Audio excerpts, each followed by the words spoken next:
Olá pessoal, tudo bem? Meu nome é Thiago Prux, eu sou um dos sócios aqui da Capitalismo, que é uma empresa de análise e recomendações de investimentos. E hoje vamos falar de small caps que tem forte potencial de crescimento, tanto com uma visão mais de curto prazo quanto com uma visão de longo prazo. Deixo claro o convite para quem não é inscrito se inscrever no canal, para quem gostar do vídeo dar um like e compartilhar. E também, né, pessoal, coloquem aqui nos comentários quais as small caps que vocês queiram que eu comente no vídeo da semana que vem.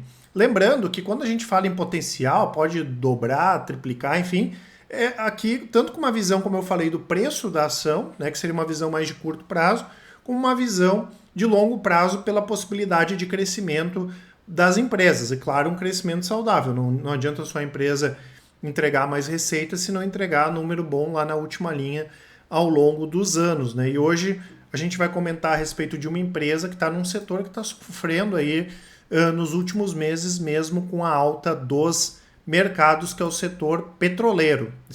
Especificamente vamos falar de PetroRecôncavo. Quem é nosso cliente sabe, né, pessoal, que nós gostamos demais do setor petroleiro. Nós temos tanto em recomendações de longo prazo quanto em recomendações de médio e curto prazo empresas de petróleo, tá? Claro que hoje a gente vai focar um pouco mais em PetroRecôncavo, que é uma júnior, uma petroleira júnior, né? É uma petroleira pequena perto da Petrobras, tá? A Petrobras é outro patamar, daí a gente vai falar de petroleiras estrangeiras, americanas, europeias, enfim, né? Diferente do segmento aqui dessas empresas independentes, que são companhias menores, mas que também tem um potencial gigantesco aí de crescimento. O que nós temos, né, pessoal? Só para comentar um pouquinho sobre a PetroRio. Ela é uma operadora independente de petróleo e gás, uma das líderes aqui no país. Basicamente, ela opera nesses dois polos, né? Aqui nós temos o ativo Potiguar e aqui nós temos o ativo Bahia. Aqui são 32 concessões, aqui são 12 concessões. E além disso, ela opera também tanto na parte de bacias terrestres quanto na parte do offshore, né? No onshore e no offshore, óleo e gás. E ela foi uma das primeiras empresas a operar no Brasil após, né, a quebra do monopólio lá em 1997. Tá? No total, se a gente somar as concessões, ali são quase 60 concessões. A empresa é nova na bolsa, ela fez a IPO em 2021, mas é uma empresa que tem uma boa gestão. E eles são muito focados, né, em relação a essa questão de ter uma boa gestão na parte de custos operacionais, que é vital, né, pessoal? Quando a gente fala de commodities, é importante que o nosso custo de operação ele vá caindo ao longo do tempo. É uma empresa que tem uma situação financeira bastante tranquila, né? Ela tem um bom planejamento aí para investir nos próximos anos, mais de R$ 1 bilhão só esse ano, e tem muita coisa para desenvolver quando a gente fala em postos de desenvolvimento, né? Só esse ano são mais de 80 e depois mais de 100 novos postos por ano a partir de 2024. Ou seja, a gente tem uma empresa que ela pode dobrar, triplicar o tamanho dela em termos de receita nos próximos anos, tá? Além disso, né, ela também trabalha com fornecimento de gás natural para distribuidoras na região Nordeste. Aqui tem a Potigás, a PB Gás da Paraíba, Bahia Gás e também a Cegás. Além disso, ela tem contratos de fornecimento com a Galp e também com a TAG, né, que é a transportadora de gás associada, que era da Petrobras e foi vendida há algum tempo aí para Engie, né? E só aqui no Polo Bahia Terra, mais de 1 bilhão e 400 milhões. Claro que essa atividade de exploração, ela é cara, é uma atividade que tem o seu risco. Quem lembra, por exemplo, o que acontecia com a PetroRio quando era HRTP, se lembra disso, né? Dava poço seco, tentaram pegar lá na Namíbia, Amazonas, enfim, não encontrava petróleo, diferente, né, desde que essas empresas começaram a comprar esses ativos da Petrobras, que tem um risco muito baixo aqui de exploração. E o que acontece, pessoal? Às vezes, como a gente costuma falar, né, uma notícia ruim não vem sozinha, né? Ela vem acompanhada de outras notícias ruins, e a gente tem o que nós chamamos aí de tempestade perfeita, ou seja, uma série de notícias ruins que impactam não só empresas, mas os setores dessas empresas, tudo de uma vez só. E basicamente foi isso que nós tivemos com o setor de petróleo e especificamente com o PetroRecôncavo do ano passado para cá. Só que o que é importante, que nós vamos perceber, depois que eu falar dessas questões aqui negativas, que elas não afetam o longo prazo da empresa, elas afetam o curto prazo, maravilha, mas elas não afetam o longo prazo da empresa. Primeiro, né, nós tivemos uma das primeiras bombas, né, taxação de exportação, que também já era comentado há muito tempo que em algum momento ia acontecer, né, porque essas empresas têm subsídios, né, não pagam imposto para exportação. Mesmo que isso aqui não seja uma coisa que seja uma coisa efetiva, não seja uma coisa momentânea, que é para ser no primeiro momento, não é uma coisa que vai terminar com o longo prazo das empresas. As empresas não vão deixar de ser rentáveis por causa disso. Óbvio que deixa de ganhar dinheiro, né? O mercado precisa precificar isso, mas tem que precificar de uma maneira adequada. Isso aqui não vai terminar com o longo prazo da empresa. Tá? Nós temos aqui a queda do petróleo. O petróleo, pessoal, vem caindo aí nos últimos meses. E mesmo com o movimento, por exemplo, recente que fez a OPEP+, de cortar a produção, vários bancos estão projetando petróleo para baixo. Quando a gente olha no curto prazo, nós não podemos esquecer, isso eu já falei várias vezes, que petróleo é uma commodity, é cotado em bolsa, ele vai ter variação. Né? Então ele não vai subir com uma linha reta e não vai cair numa linha reta. E o petróleo cair faz parte do movimento que não é isolado do petróleo. O mundo hoje vive um movimento desinflacionário com vários preços de commodity caindo. Né? Milho, petróleo, a celulose agora que voltou a subir, a Suzano fez mais um aumento, tinha feito um em maio, fez outro agora, mas no geral tem várias commodities caindo. Porém, quando a gente olha no longo prazo, não mudou nada. A nossa expectativa da demanda voltar a crescer, né?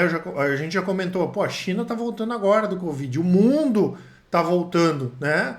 A gente vai ter a demanda crescendo e ao mesmo tempo as grandes petroleiras investindo menos e tendo esses cortes de produção. Então, 3, 5 anos, a gente imagina que os preços do petróleo vão se manter em patamares elevados. Efetivamente, quando vai subir, isso aí ninguém sabe.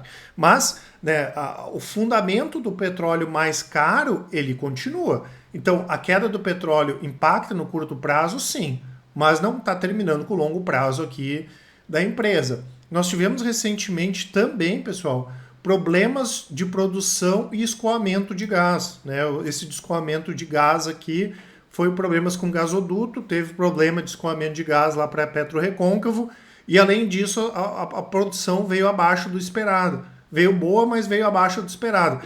Aí o que acontece? A empresa, quando divulga resultados, a gente tem a produção abaixo do esperado, o preço do petróleo mais baixo, né?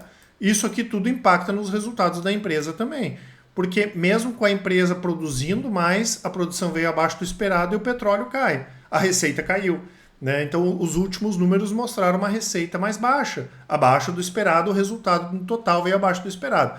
Claro que fazer grandes avaliações de múltiplo, de lucro, pessoal, aqui não faz muito sentido, porque o que a gente tem que mais focar é o crescimento da produção.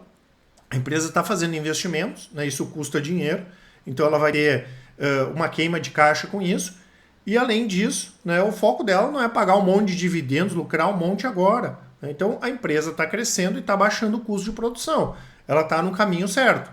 Né? Dá um prejuízo trimestral, isso aí é uma coisa que para esse tipo de empresa aqui faz parte. Mas isso aqui também não desabona o longo prazo da empresa. Foi tão incrível quando a empresa divulgou resultados que ela divulgou também a questão da certificação de reservas e as reservas provadas aumentaram e o mercado conseguiu enxergar a coisa negativa disso. Tinha gente falando que agora a empresa vai ter que fazer mais investimentos, vai gastar mais dinheiro e pumba, as ações caíram de novo. É uma coisa que não tem sentido. Se tem mais reservas provadas e se talvez tenha que fazer mais investimentos, ok, é bom. Isso não é uma coisa ruim no longo prazo, mas afeta no curto prazo também. Além disso, nós tivemos a nova política de preços da Petrobras. Né? Por quê, pessoal? Por que afeta mais? Na verdade, afeta mais a PetroRecôncavo e a 3R. Porque elas vendem para a Petrobras. Né? A PetroRio, por exemplo, exporta tudo. Então, ela não tem esse tipo de problema.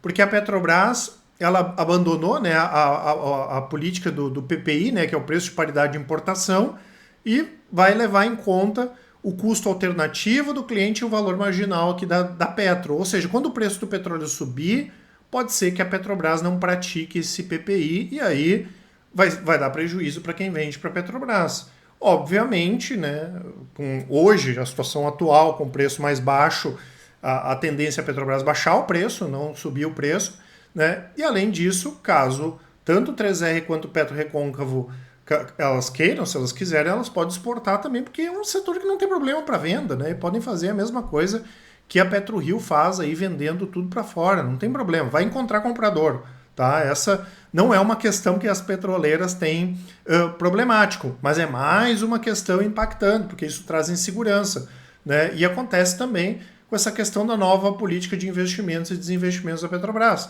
A Petrobras vinha vendendo ativos, né? Aqui, com a entrada do novo governo, isso mudou. Aqui não é nosso papel, né, pessoal, dizer se é certo ou errado, né? Mas mudou, né? A gente sabe que o governo novo do PT tem uma postura diferente em relação a essa questão da Petrobras vender ativos. Então, no primeiro momento, frustra, porque são bons ativos, né? A Petro Recôncavo poderia aproveitar para no futuro comprar mais ativos, e inclusive o CEO da Petrobras, né, o Jean Paul Prats, até chegou a cogitar a possibilidade de ser desfeito o negócio com o Polo Bahia Terra, que é fantástico, né? Então trouxe mais insegurança, a gente sabe que isso não vai acontecer, né? O contrato foi bem feito, tudo bem amarrado, ok, mas a gente já tem uma perspectiva menor de crescimento inorgânico através de aquisições. O crescimento orgânico ele vai continuar. Por outro lado, né, pessoal, a gente não pode esquecer que isso aqui também, né, não afeta o longo prazo, afeta, mas não afeta tanto assim, à medida que um dia a Petrobras pode mudar essa política. E além disso, nós temos a possibilidade dessas empresas que já estão, por exemplo, na Bolsa, se juntarem. A própria Petro Recôncavo fez uma aquisição recente da Marra Energy, mais de 1 bilhão de reais, né? Acho que 90%, eles têm 90% é o polo do Thié e Tartaruga, que inclusive já apareceram nos resultados da Petro Recôncavo. E além disso, a gente pode ter uma junção, uma consolidação do setor.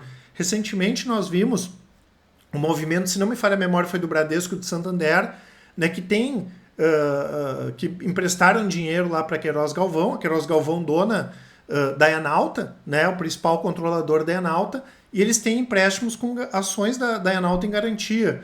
E os bancos querem receber o dinheiro deles e eles colocam pressão. Ó, Queiroz Galvão, faz o seguinte, me dá essas ações aí que tu tem da Enalta, e eles podem vender. Inclusive, a gente soube que a PetroRio estaria interessada, né, nessas ações da Enalta. Então, como aqui, quanto maior a empresa, melhor, porque ela tende a baixar o custo de produção, é mais fácil para negociar com fornecedores, enfim, né, o poder de barganha é maior, a gente tem uma expectativa de que nós poderemos ter sim uma consolidação do setor, juntar uma PetroRio com Enalta, uma 3R com Petro Recôncavo, até porque elas têm, principalmente a PetroRio, a 3R e a Petro Recôncavo, são políticas bem parecidas, né? Trabalhar com esses campos mais maduros, focar na queda do custo de produção e, como eu falei, empresas que não têm problema aí para venda, né? Vender os seus produtos. Então, o que nós temos? Sim, é quase uma tempestade perfeita, exagerando um pouquinho no curto prazo, mas isso não desabona o longo prazo da empresa.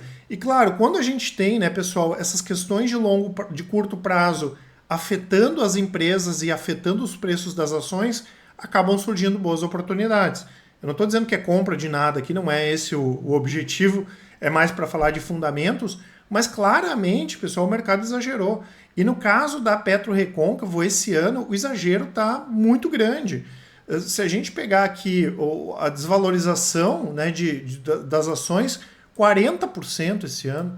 Enalta subiu 6%, PetroRio caiu 4% e a 3R caiu quase 14%. Então, essas questões que eu comentei tiveram esse impacto aqui devastador no preço das ações. Antes, pessoal, da gente dar uma olhada aqui na expectativa de curto prazo, eu só quero deixar para vocês dois presentes. O primeiro, para quem não baixou o e-book da Melhor Small Cap da Bolsa, e também o nosso cupom, né? A gente tá com 40% de desconto, estava 50%, né? A gente vai manter até o final do mês aí esse desconto regressivo, né? Vai diminuindo, mas bem interessante ainda, né? De longe, os nossos preços das assinaturas são os mais competitivos do mercado.